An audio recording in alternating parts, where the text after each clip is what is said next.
Que a graça e a paz do Senhor Jesus esteja com todos. Nesta oportunidade estaremos mencionando o capítulo de número 8 do Evangelho, segundo escreveu João. Estamos numa série de mensagens ou reflexões, capítulo por capítulo deste Evangelho, conhecido como Evangelho, segundo escreveu o evangelista João. O capítulo que nós vamos tratar hoje é o capítulo de número 8 do Evangelho de João, que menciona basicamente acerca da mulher pecadora, que foi pega num ato de adultério, e Jesus, quando ele se declara a luz do mundo, e com essa declaração ele tem que se defender, ou melhor, defender a sua missão e o seu ministério, a autoridade do seu ministério. Pois bem, eu quero ler aqui com os irmãos o versículo do capítulo 8, versículo de número 6, que diz assim: isto diziam eles tentando para terem que o acusar. Mas Jesus, inclinando-se, escrevia com o dedo na terra. Pois bem, o texto que mencionamos é acerca da mulher pega no ato de adultério. A Bíblia vai dizer que Jesus ele vai para o Monte das Oliveiras e de madrugada Jesus desce e retorna para o templo. Quando Jesus está no templo, a Bíblia diz que Jesus está ensinando. Templo aqui basicamente é a igreja dos dias atuais. Jesus está ensinando no templo, de repente os escribas e fariseus, eles interrompem o ensinamento de Jesus e eles trazem uma mulher pega no ato de adultério. E eles chamam a atenção de Jesus, dizendo para Jesus: olha, essa mulher foi pega no ato de adultério. E segundo a lei mosaica, segundo a lei de Moisés, ela é digna de ser apedrejada. E nisso a Bíblia diz que Jesus ele está escrevendo no chão, na terra. E eles insistem dizendo: e aí, Jesus? A lei diz que é para apedrejar. E o que você diz a respeito? Ela foi pega num ato de adultério.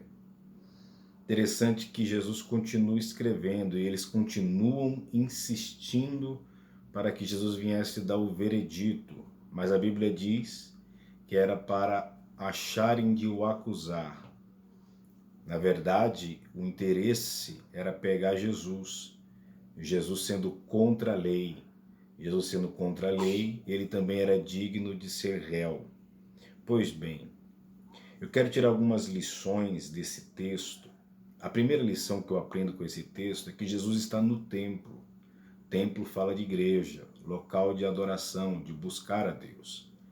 E nesse momento que Jesus está no templo, os escribas e fariseus, eles trazem esta mulher pega no ato de adultério, para que Jesus viesse condená-la. Interessante que a primeira lição que eu aprendo com esse texto é que igreja não é tribunal. Igreja não é lugar de condenar ninguém. Pelo contrário, igreja é lugar de trazer aqueles que estão perecendo, aqueles que estão no pecado, aqueles que estão doentes, e ser tratado na igreja. Igreja não combina com tribunal, mas com hospital, para tratar aqueles que estão doentes. Igreja não é lugar de condenar, pelo contrário, é lugar de ser absolvido, não pelos nossos méritos, porque não merecemos, mas pela graça divina, ok?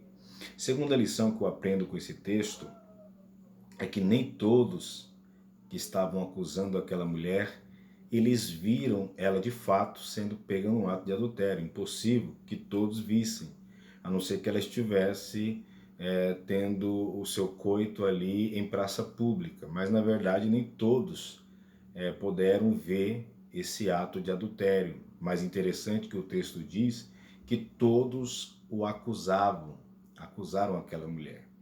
Como que todos a acusaram? Com certeza porque uns falou e aqueles que ouviram acusaram.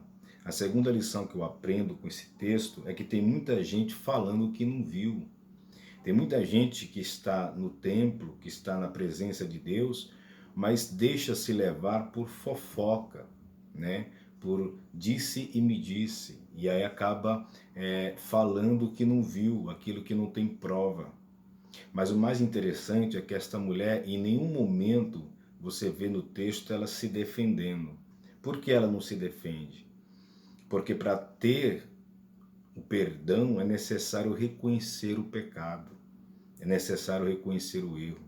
A terceira lição que eu aprendo com este texto e com esta mulher é que não devemos nos defender quando estamos errados. Devemos reconhecer o nosso erro para que assim alcancemos misericórdia, ok? A quarta lição desse texto é que Jesus ele estava escrevendo na terra. Interessante que quando eles tentam chamar a atenção de Jesus, Jesus continua escrevendo. E eles continuam tentando chamar a atenção de Jesus, Jesus não para de escrever. Tanto que Jesus não para de escrever, que quando Jesus resolve falar, ele fala e volta novamente a escrever. O que eu aprendo com esta quarta lição é que aquilo que Jesus estava fazendo era importante. O que Jesus estava escrevendo era importante. E tudo que a gente fazemos que é importante, as coisas banais não podem roubar a nossa atenção. Aquilo que você faz que é importante não pode parar no meio do caminho. Tem muitas distrações querendo parar-nos de fazer aquilo que realmente é importante. Mas quando Jesus resolve falar, o texto vai dizer que Jesus, ele diz para aquela multidão, aquele que não tiver pecado, que atire a primeira pedra. E ele volta a escrever novamente.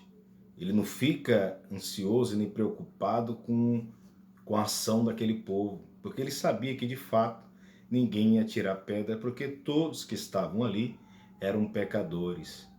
Que lição que aprendemos com isso? A Bíblia vai dizer que desde o mais velho ao mais novo, começa a sair um por um, a ponto de não ficar ninguém. E Jesus olhar para aquela mulher e dizer para ela, onde estão os teus acusadores? E ela diz, foram todos embora. Jesus diz, pois se não tem ninguém, eu também não te acuso.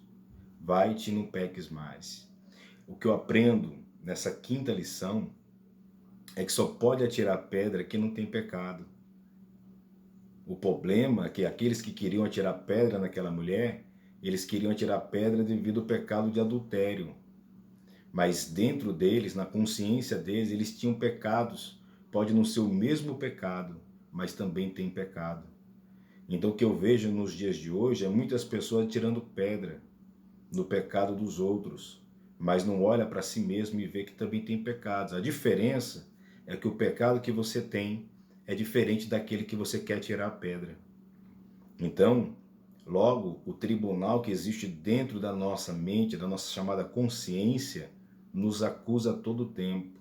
Enquanto você quer acusar os outros, se você puxar na sua consciência, você vai ver que você também é falho.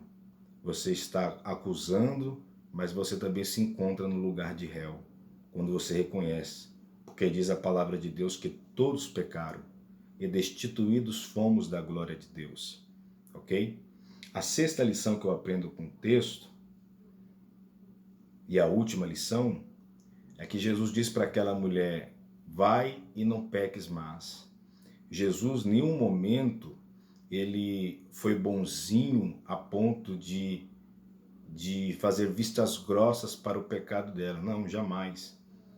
Jesus, ele não tolera, né, a prática pecaminosa. Mas Jesus, ele perdoa o pecador. E a instrução dele é essa, vai e não peques mais. Ou seja, você reconheceu a sua falha, o seu pecado, você é digna de perdão. Porém, não peques mais. Não exerça essa prática pecaminosa. Ok? E a segunda lição do texto é Jesus se declarando no verso de número 12, a luz do mundo. Diz o texto, de novo lhes falava Jesus dizendo, eu sou a luz do mundo, quem me segue não andará em trevas, pelo contrário, terá a luz da vida. Jesus, aqui ele se coloca como a luz do mundo, como ele já tinha dito, né, lá em Jerusalém, na festa dos tabernáculos. A festa dos tabernáculos era costumeiro usar os candeeiros para lembrar do deserto. No deserto, quando a rocha mandou água e a coluna de fogo à noite para iluminar o caminho. A rocha que é Jesus, que representa Jesus no deserto, que brotou água, e a coluna de fogo, que representa também Jesus na escuridão para iluminar o caminho. Jesus está dizendo, eu sou a luz do mundo. Ou seja, o mundo jaz do maligno, o mundo está em trevas, mas eu sou a luz. Eu sou aquele que resplandece nas trevas. Há um ensinamento muito lindo nas Sagradas Escrituras que diz que devemos ser sal da terra e luz do mundo. Ou seja, quando é luz, não tem como. Aonde tem escuridão e a luz chega, ela se destaca, ela resplandece. Não tem como você esconder um candeeiro debaixo da mesa e desse candeeiro que você esconde debaixo da mesa, ela não emitir luz nenhuma. Não tem como abafar, não tem como emplacar a luz. É isso que Jesus está dizendo, eu sou a luz do mundo. Aquele que crer receberá esse resplandecer de glória. Aleluia, louvado seja Deus. Assim também eu e você devemos ser luz para aqueles que estão cativos, para aqueles que estão presos, estão enfermos, que precisa dessa luz resplandecente. E a terceira lição do capítulo 8 do Evangelho segundo escreveu João é acerca de quando Jesus se defende a sua missão, defende a sua missão, a autoridade do seu ministério, quando ele é interpelado. Pessoas que não têm mais argumento começam a acusar a Jesus. É sempre assim. Eles não resistem à palavra que Jesus prega e começam a acusá-lo, começam a atacá-lo. Sempre é assim, até nos dias de hoje. Pessoas que não têm argumento para te incriminar, argumento para desqualificar a você, eles sempre vão procurar acusações, sempre vão procurar denegrir, a ponto de desviar o assunto. Eles desviam o assunto com um propósito, né, desse debate acabar eles sendo vitoriosos. Mas Jesus, com a intrepidez e com a sua palavra viva, ele demonstra para os acusadores que ele é o Senhor dos senhores, ok? Que Deus abençoe a todos que assistiram até aqui. Estamos no capítulo 8 do Evangelho de João. Próximo vídeo será acerca do capítulo 9 do Evangelho segundo escreveu João. Esse capítulo 9 vai falar da cura do cego de nascença, os fariseus quando interrogam o cego, ok? Que Deus abençoe. Você que não é inscrito no canal, se inscreva no canal, ativa o sino das notificações para que assim possamos ser lembrados de todos os vídeos que forem postados e compartilha com os amigos, ok? Aqui é um canal de reflexão bíblica, ok? Falamos de vários assuntos e esse texto de João estamos falando capítulo por capítulo até completar o Evangelho de João e assim, querendo Deus, partiremos para outros livros da Bíblia Sagrada. Que Deus abençoe, graça e a paz do Senhor Jesus. Amém?